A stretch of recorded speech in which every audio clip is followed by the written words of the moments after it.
Okay, all good. Okay, thanks to everyone for being here.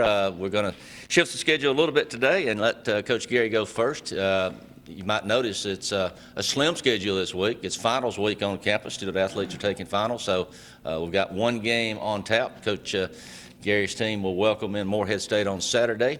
The women will play a week from today against Kennesaw State. But both teams coming off the road this past Saturday, and talk about that and looking ahead to the upcoming games on Saturday, Monday. First, Coach Gary, and then when Coach Gardner comes up, Amoria will join us as well. So, Coach Gary. All right, great. We just came off of a trip to Florida Gulf Coast. Boy, it was. I love the way we fought. We ended up losing by, I think, 5 or 6, something like that. Sometimes I don't remember the losses as far as how many. It's just you lost. But no, I thought we had a great fight. You know, at the end of the day, we were without Sean Walker, who's been starting for us. Obviously, still out with James and Shannon, who have started for us and probably would have. But I was proud of the way our guys continue to fight. On the road, you got to be better. I always say you got to be plus 10 on the road because you're not going to get many calls. Things aren't going to go your way, and that's usually how it works. But again, with 5 minutes to go, I think we're up 2. We just didn't close it out, and they made plays and we didn't. But again, we had 4 look at the stat sheet. We got 4 freshmen that played over 20 minutes a game. Were a big part. So they're getting put into the fire, which is going to help us on down the line. But they continue to have great attitudes, and it's going to get back right here when we get a full crew together. Coach, talking about Luis and the versatility he's brought to this team, out-rebounding your big guys. Kind of tell me what he's brought this year. I don't know if that's good or bad when you got a guard, but he's 6'6" guard. I knew he was versatile. That's why we signed him. I thought he'd be really good for us because he's a point guard, but he also can post people up. And I thought this was his best defensive effort, and I've been on him about that. I know maybe at Bryant they wanted to score the ball a lot more than they did play D. So he was really good defensively, but his versatility I love. Because, I talked about the things he can do. But if he can continue to play defense the way he did Saturday, then that's just going to help our team. Any kind of timeline on when the guys who were out can return soon? I mean, you only have 2 games in the conference play again. Right. Yeah, Jalen Cobb, who was going to be our starting 2, he's out for the year with an ACL, just had surgery. Sean Walker should be back. He did not make the trip. He had a very bad stomach virus. Couldn't even get out of bed. But he's better now. And then James Glisson and Shannon Grant still kind of up in the air. It depends on how the next couple weeks go as far as them getting in game shape. But hopefully we'll have them back by the start of conference.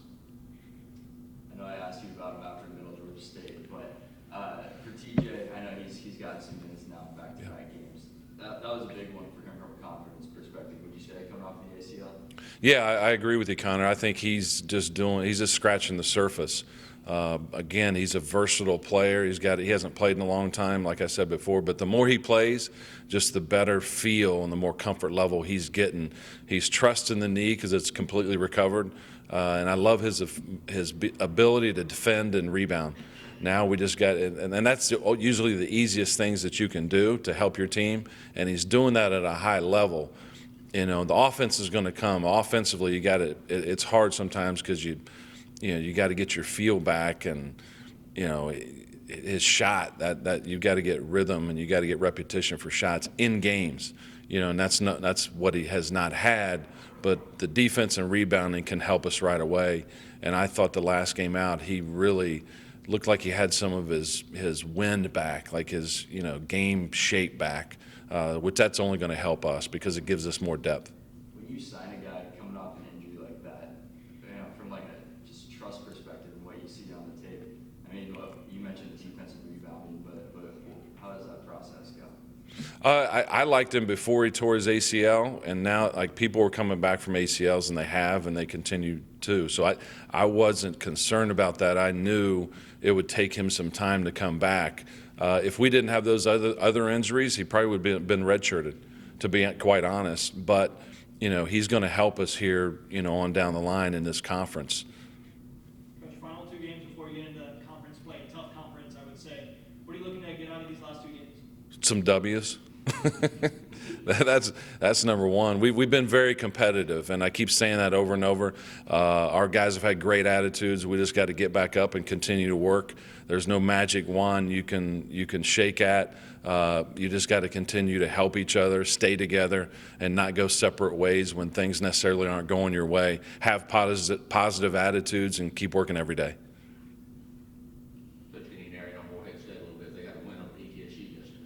They did. I was watching some of it on the bus on the way back from Florida Gulf Coast. They've had a lot of transfers too. It was a close game. Preston does a good job offensively. He's done a good job there. So, they've got a big kid inside that's a good scorer. It was a transfer, and then they've got some good guards. So we've got a whole week. We got finals. We'll let them get on track for that. But we're going to be ready to go for Morehead State on Saturday.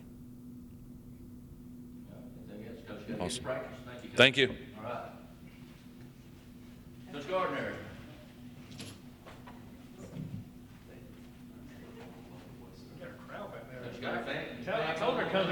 I told my staff, come on, I told them that there was free food, and just like everyone else that's here, they came for the food. So come on in for the food, y'all. I thought they were just kidding when they said they were coming. In 1997, Pat Summitt and the Tennessee Lady Vols lost 10 games, and they went on to win the national championship. I am not proclaiming that I am Pat Summitt, nor am I saying that we're going to win the national championship. However, not all is lost.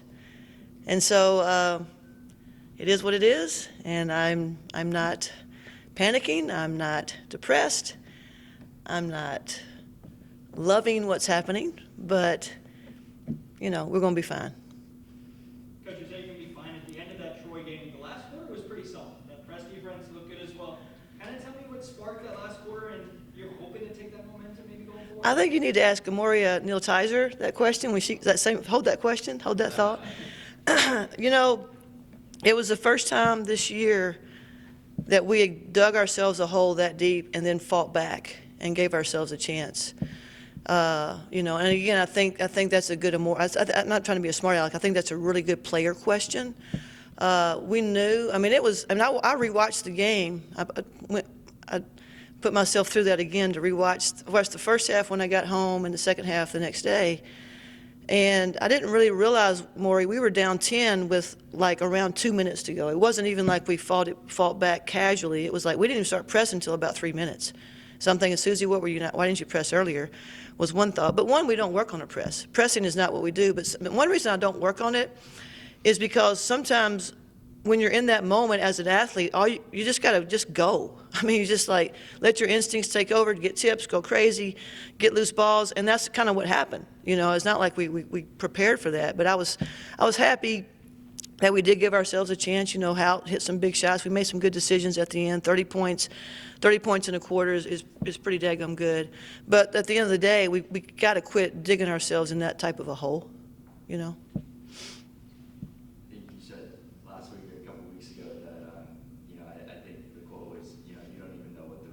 The wins and losses, especially with the non-conference, it's a whole different ballgame when you get to conference play, and obviously when you get to the tournament.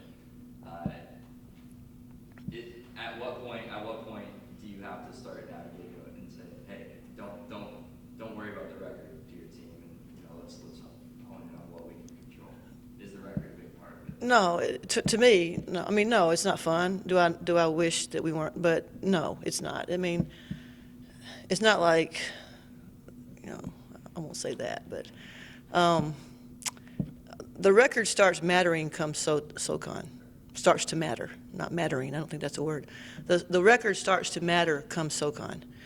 And I will say this, I am starting to watch some Southern Conference. Like I texted the team yesterday, said Wofford is playing UNC Chapel Hill on ESPN Plus right now. And I didn't say watch it, but in case you wanted to know that it was on.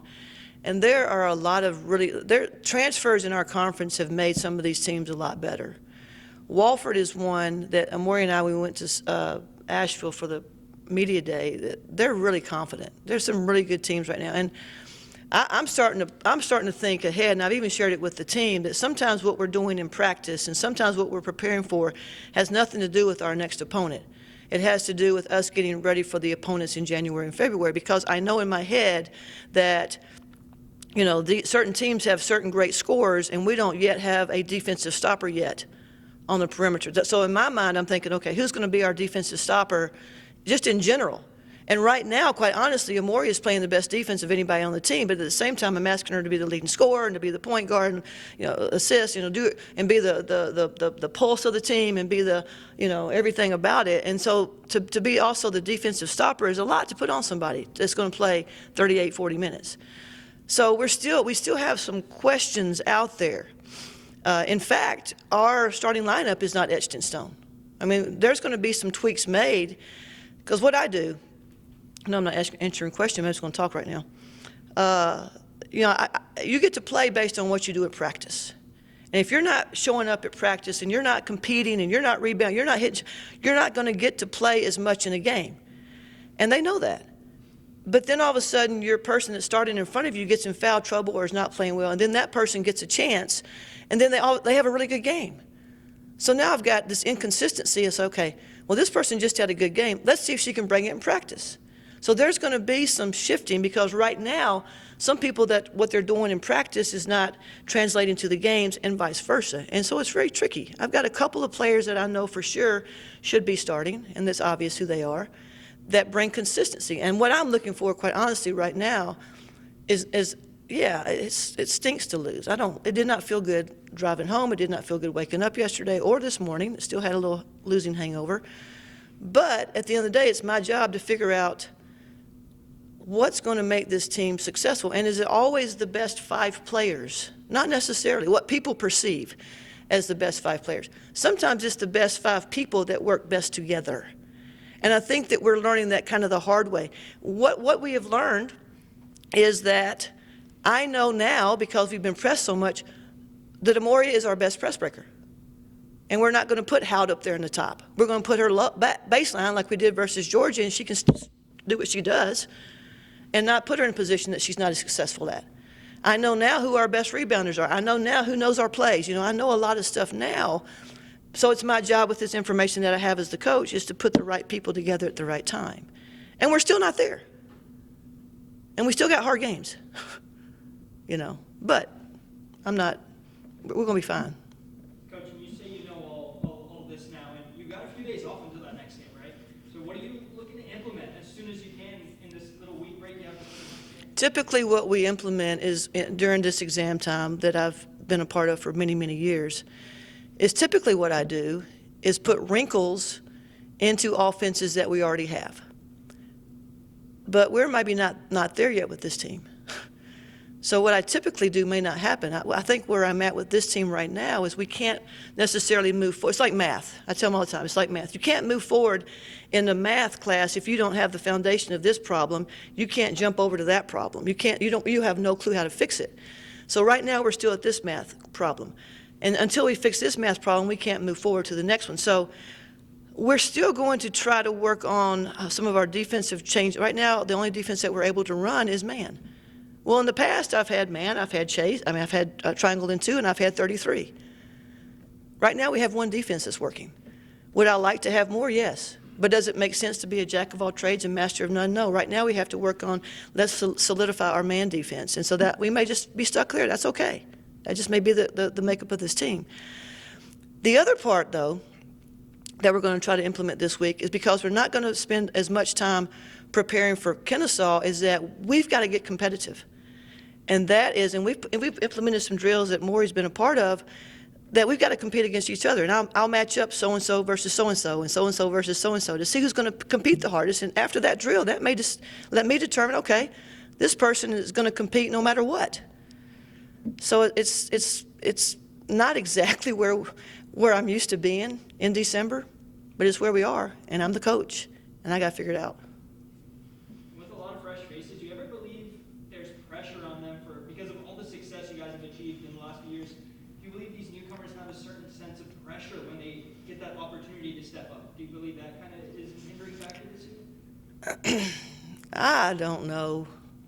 the answer to that question. If I did, I think each player is different. I think each player is, it's not just the freshman. We've got Brittany Reeves, who's new. We've got Summa. And I think Summa is going in the right direction. I think Summa, for example, puts a different type of pressure. Like, we don't put external pressure on Summa. All of her pressure is coming from inside out, so we just got to back up and let her figure it out. But I think she's going in the right direction. That's a perfect example. I think some of these freshmen are learning what college basketball really is, quite honestly. They were successful because they were the most athletic, and they could cheat on defense and miss the steal, but her player still wouldn't score because her play wasn't that good. But now they're being punished. Like, if I put that particular person on Amoria and she messes up, Amoria's going to shoot it in her face and talk junk to her after. You know what I'm saying? So I think it's a learning process. But what I've got to be really good at this week is having some maybe individual time with some of these players that we need.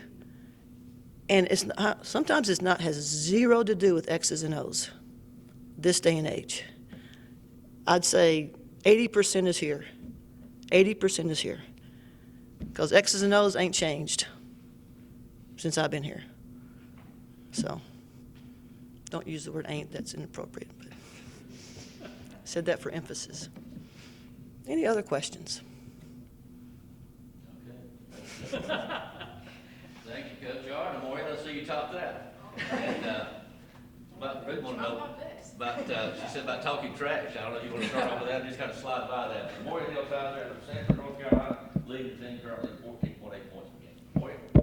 All right, so I just want to talk about at the beginning of the season, we talked about who's been returning and who had played significant minutes last year and who really understood Coach Gardner's expectations and the expectations of this program. So, it came down to only a few of us really knew exactly what Coach Gardner wanted, how the system was supposed to be ran, and about that winning culture that you had talked about. So with that being said, we have a lot of new people, transfers who haven't been in the role that they have been this year. So we're all still just coming together. We're still figuring out some things, but like Coach Gardner said, we're still headed in the right direction. That was emphasis. Oh yeah, thank you. Talking about in the right direction, right? Kind of, you've been a part of the successes, and you've understood kind of the vibe that's been around December the last few years. What is it like in the locker room as a player right now for you guys? Well, we all are just talking about playing together, Competing in practice has been a big thing, just making sure that we're all competing, not just against ourselves, but against the other team as well. I think this week of finals, not having any games and being able to just focus on ourselves and being able to correct the things that we've been doing wrong in the past, I think this week will be really big for us to be able to figure ourselves out and figure out the things that we do special and that we do really well and just emphasize those things. Yep. And talking about doing really well, let's talk about the fourth quarter again. What did you guys do well from your perspective, and what kind of brought that spark there? We were down, I want to say, 9 points at the end of the at the beginning of halftime. And just going into the third quarter, like in the past, we've always had third quarters where we started slow and digging ourselves in that hole. And in the past, when we've dug ourselves in that hole, we've sort of just stayed in that hole and teams just continue to pound on us. But instead, this game, we had showed that we can still fight and dig ourselves right back out of that hole. And I think that fourth quarter really showed that we're not the team to just give up, And I think moving forward, instead of not, digging ourselves out of that hole, now we're having to work on not putting ourselves in that position. Amoria, share with us, you've been a part of this program for several years. You've seen the championships, the many, many wins, and now as we talk modern day. Share with us, I know Coach Gardner gave us the overview from the coaching standpoint, but when the coaches aren't around and it's just you players, tell us about how this team is communicating among itself in getting ready for SoCon play.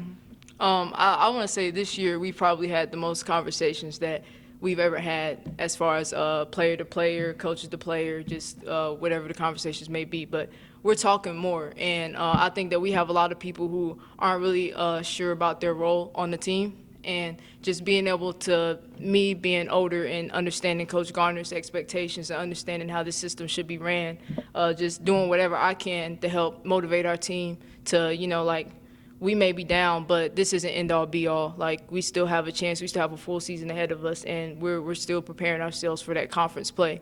And we do have some difficult teams that we're playing this year, but we can't just hang our heads and just like let that be the case. You know, we're going to continue to fight, and we've been talking about, you know, being more competitive and playing together, playing within ourselves, and just having confidence on the court. You know, that's the biggest thing, is just having confidence and having fun. So we're just still trying to, you know, talk to these new freshmen who not really sure like college basketball. So just continue to be in our freshman year, and the people who have a different role that they've had in the past, and just continuing to uplift, but as well as coach and be constructive and do what we need to do to be better. How are you feeling personally so far this season? I know Coach just said there's so much on you, right? You're leading the team in scoring, and then now you're one of the best defensive pressures up top. Kind of tell me how you're feeling personally just this season so far. Personally, I feel fine, just because like I know that everybody has my back and everybody is confident that I can do those things, and just doing whatever I can for the team to win, to be better, to improve, and yeah, just I'm confident that my teammates have my back and they trust me to be able to do those things. So I'm going to do whatever I can to do that. Okay, anything else for Amoria? All right, thank you. All right, thank you. Good luck with your finals. Thank you. Okay,